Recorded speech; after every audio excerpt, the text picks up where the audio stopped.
Hello, guys. Welcome to Lesson 5 of learning how to use Roblox Studio and Lesson 19 of learning how to script in Roblox Studio.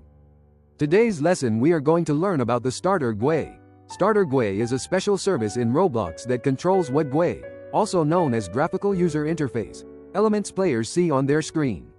Anything you put inside StarterGUI will be automatically copied into the player GUI when the player joins the game. Player GUI is unique to each player, meaning every player has their own version of the GUIs. Screen GUI is the main container that holds all of your 2D interface objects, such as text labels, frames, buttons, and images. I will explain those later.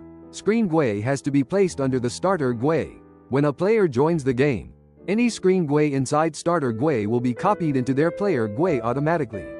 For example, if you make a health bar or a score display, it will only update for that one player, not for everyone in the game. Now let's talk about the different GUI elements you can put inside a screen GUI.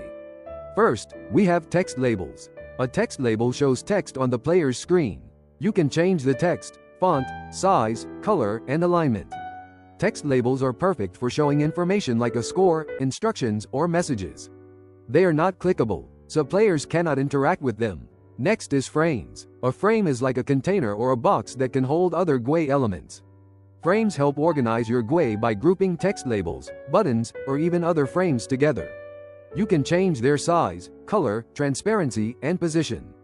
A scrolling frame is similar to a frame but allows the player to scroll through its content.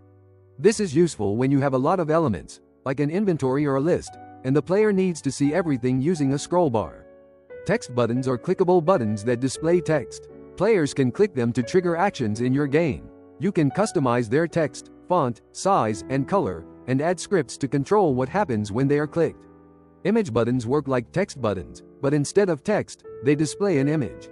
Image buttons are useful for icons, pictures, or custom button designs, and they are also clickable. Image labels are similar to text labels, but they show an image instead of text. You can use them for logos, pictures, or decorative elements.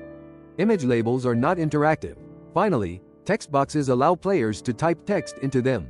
They are useful for chat, entering names, or custom inputs. You can read the text that the player types and use it in your scripts. That's pretty much it for this lesson. Thank you for watching, and bye.